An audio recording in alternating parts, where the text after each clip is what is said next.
भारत जल्द ही इतिहास रचने वाला है। पिछली बार असफल हुए चंद्रयान 2 से सीख लेकर भारत ने बनाया है पहले से ज्यादा बेहतरीन स्पेसक्राफ्ट, जो चंद्रयान 3 मिशन के तहत चांद को अपनी मुट्ठी में कर लेगा। जी हां दोस्तों, 14 जुलाई 2023 के दिन दोपहर 2:35 के वक्त चंद्रयान 3 चंद्रमा के लिए रवाना हो गया है। और इस बार का चंद्रयान मिशन पूरी दुनिया को यह दिखाने के लिए तैयार है कि भारत स्पेस रिसर्च की फील्ड में भी पूरी दुनिया से आगे है। और आज हम आपको चंद्रयान 3 मिशन की लॉन्चिंग, चांद की सतह पर लैंडिंग, बजट, लॉन्च रूट और स्पेस क्राफ्ट में किए गए बदलावों से लेकर इसके मुख्य मिशन की पूरी जानकारी देंगे, ताकि आप भी इसरो के इस खास मिशन का हिस्सा बन सके। तो पूरा वीडियो जरूर देखिएगा। साथियों, आज तक सिर्फ अमेरिका, रशिया और चाइना जैसे 3 देशों को ही चांद पर अपना स्पेस क्राफ्ट उतारने में सफलता मिली है। और चंद्रयान 3 मिशन सफल होते ही भारत दुनिया का वो चौथा देश बन जाएगा जिसने चांद पर जीत हासिल की है। आज से करीब 4 साल पहले 22 मई 2019 के दिन भारत ने चंद्रयान 2 को चांद पर भेजने की कोशिश की थी। और इस दौरान पीएम नरेंद्र मोदी भी इसरो के बेंगलुरु वाले हेड ऑफिस पहुंच गए थे। और पूरा देश यही आस लगाए बैठा था कि चंद्रयान 2 मिशन सफल हो जाएगा। मिशन के शुरुआत में सब कुछ सही चल रहा था और 7 सितंबर के दिन चंद्रयान 2 चंद्रमा की सतह पर उतरने ही वाला था कि तभी चंद्रमा की सतह से सिर्फ 2 किलोमीटर की ऊंचाई पर विक्रम लैंडर से हमारा संपर्क टूट गया और हम चांद पर लैंडिंग करने में असफल हो गए थे। मिशन में मिले इस असफलता से इसरो के चीफ के सिवन काफी ज्यादा भावुक हो गए थे। तभी प्रधानमंत्री नरेंद्र मोदी ने उन्हें गले लगाकर सांत्वना दी थी, जिसके बाद प्रेस मीट में पीएम मोदी ने कहा था कि हम यहाँ रुकेंगे नहीं, बल्कि इससे सबक लेकर आगे बढ़ेंगे, क्योंकि विज्ञान यानी प्रयास और प्रयास और प्रयास। प्रधानमंत्री नरेंद्र मोदी की कही इस बात को आधार बनाकर इसरो ने फिर से चंद्रयान 3 को चांद पर भेजने के सपने बुनना शुरू कर दिया था।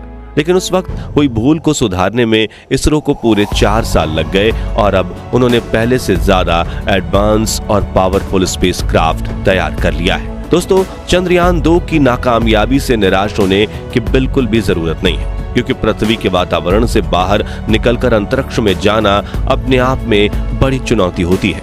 और जानकारी के लिए बता दें कि अमेरिका अपने सभी चांद मिशन में से कुल 26 बार फेल हो चुका है, जबकि रशिया को 14 बार फेलियर का सामना करना पड़ा था।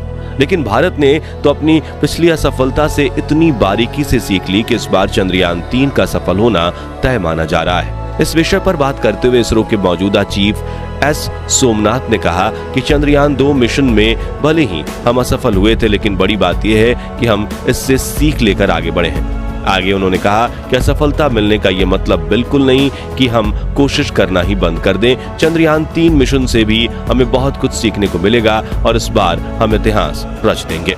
साथियों, 14 जुलाई के दिन दोपहर के 2:35 पर इसरो आंध्र प्रदेश के श्रीहरिकोटा स्थित अपने सतीश धवन स्पेस सेंटर से अपने चंद्रयान 3 को लॉन्च कर दिया है। इसरो के मुताबिक चंद्रयान 3 को उसी रास्ते से चांद भेजा जाएगा जो चंद्रयान 2 का था। साथ ही इसे चांद के दक्षिणी ध्रुव पर ही उतारा जाएगा, जहां पर चंद्रयान 2 को उतारा जाने वाला था। यानी हम यूं कह सकते हैं कि चंद्रयान 3 अपने पिछले साथी चंद्रयान 2 का बचा हुआ मिशन पूरा करेगा।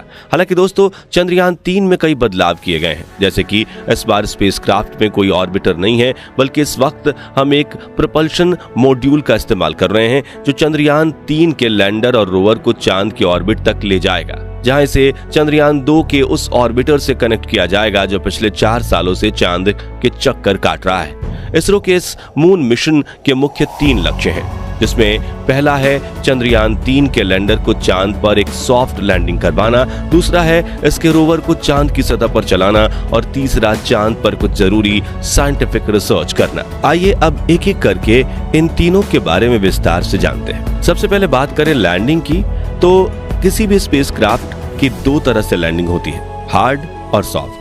जिसमें से हार्ड लैंडिंग में कोई भी स्पेसक्राफ्ट अंतरिक्ष में मौजूद ग्रह और उपग्रह पर तेजी से लैंडिंग करता है, जिससे सतह से टकराकर उसके क्रैश होने के चांसेस बढ़ जाते हैं। हार्ड लैंडिंग के दौरान ज्यादातर मामलों में स्पेसक्राफ्ट से हमारा संपर्क टूट जाता है या फिर वो एक जगह पड़े रहते हैं, और यही दिक्कत चंद्रयान 2 के विक्रम लैंडर के साथ भी हुई थी।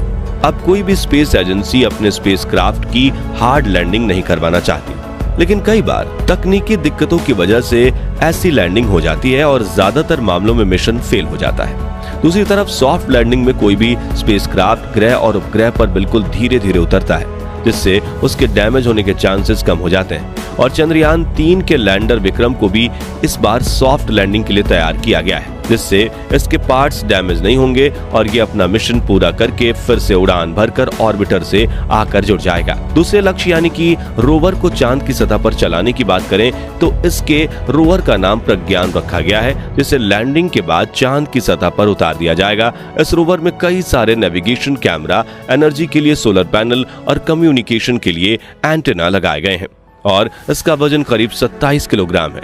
ये चांद की सतह की डेटा कलेक्ट करके लैंडर को भेजेगा और लैंडर इस डेटा को ऑर्बिटर को भेजेगा, जहां से ये डेटा इसरो के ग्राउंड रिसर्च सेंटर पर पहुंचेगी।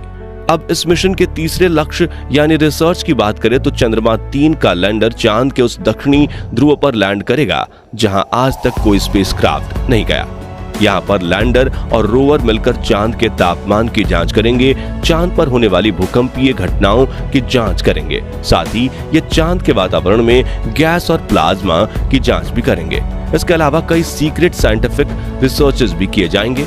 कुल मिलाकर इस मिशन से इसरो चांद की वो डेटा कलेक्ट करेगा जो चांद पर मानव बस्ती बसाने की कोशिश को एक और कदम आगे ले जाए। साथियों, चंद्रयान 3 का लैंडर चांद पर 1 लूनर दिन तक रहेगा, जो कि धरती पर 14 दिनों के बराबर होता है, जिसके बाद ये फिर से उड़ान भरकर ऑर्बिटर के पास आ जाएगा। इस मिशन का बजट 615 करोड़ बताया जा रहा है। पहली बार सुनने में तो ये बजट आपको ज्यादा लग सकता है, लेकिन बता दें कि ये बजट पिछले दिनों रिलीज हुई फिल्म आदि पुरुष के 700 करोड़ के बजट से भी कम है। और इतने कम बजट में चांद पर जाकर इतने बड़े मिशन को अंजाम देना वाकई में काबिले तारीफ होगा। बता दें कि चंद्रयान 3 स्पेसक्राफ्ट का कुल वजन 3900 किलोग्राम है, जिसमें से प्रपल्शन मॉड्यूल 2148 किलोग्राम और लैंडर मॉड्यूल 1752 किलोग्राम है। आइए दोस्तों, अब जानते हैं कि चंद्रयान 3 धरती से लेकर चांद का सफर कैसे पूरा करेगा। तो चंद्रयान 3 के स्पेसक्राफ्ट को रॉकेट से जोड़कर इसरो ने अपने LVM-3 लॉन्च व्हीकल से जोड़ दिया और यह मिशन LVM-3 के इग्निशन से शुरू हो गया। फिर ऊपर पहुंचने पर इसके अगल बगल लगे S-200 रॉकेट अलग हो गए और आगे चलकर पेलोड को कवर करने वाले को खोलकर भी अलग कर दिया जाएगा। रॉकेट का दूसरा चरण भी अंतरिक्ष में आके पहुंचकर मेन स्पेसक्राफ्ट से अलग हो जाएगा, जिसके बाद तीसरे चरण में क्रायोजेनिक इंजन चालू कर दिया जाएगा जो चंद्रयान 3 को चांद तक ले जाएगा। फिर यह स्पेसक्राफ्ट धरती के कई चक्कर लगाते हुए पृथ्वी से दूर होता चला जाएगा और एक इलिप्टिकल ऑर्बिट में चांद को अप्रोच करेगा और कुछ देर बाद पृथ्वी के गुरुत्वाकर्षण के दायरे से बाहर होकर चंद्रमा के परिक्रमा पथ पर प्रवेश कर लेगा। चांद के ऑर्बिटर में पहुंचते ही लैंडर को प्रपल्शन मॉड्यूल से अलग करके चांद की सतह की ओर भेज दिया जाएगा और सतह के नजदीक पहुंचते ही इसके थ्रस्टर्स ऑन कर दिए जाएंगे ताकि इसकी रफ्तार को कम किया जा सके और ये चांद की सतह पर सॉफ्ट लैंडिंग कर सके। ये लैंडिंग 23 या 24 अगस्त के दिन करवाई जाएगी।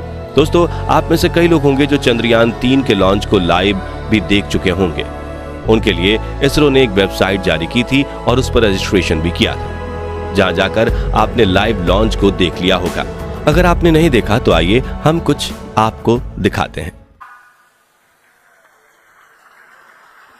Lift off normal. Here we have of LVM-3 M4 rocket carrying India's prestigious Chandrayaan 3 space. तो दोस्तों, अगर आप भी हमारी तरह यही चाहते हैं कि चंद्रयान 3 मिशन में भारत को अपार सफलता प्राप्त हो तो कमेंट बॉक्स में इसरो को अपनी दुआएं जरूर देना। साथ ही वीडियो पसंद आए तो इसे लाइक और शेयर जरूर कीजिएगा और इस मिशन से जुड़ी पल पल की जानकारी पाते रहने के लिए हमारे चैनल को सब्सक्राइब करके पास वाली घंटी जरूर दबा दीजिएगा। धन्यवाद।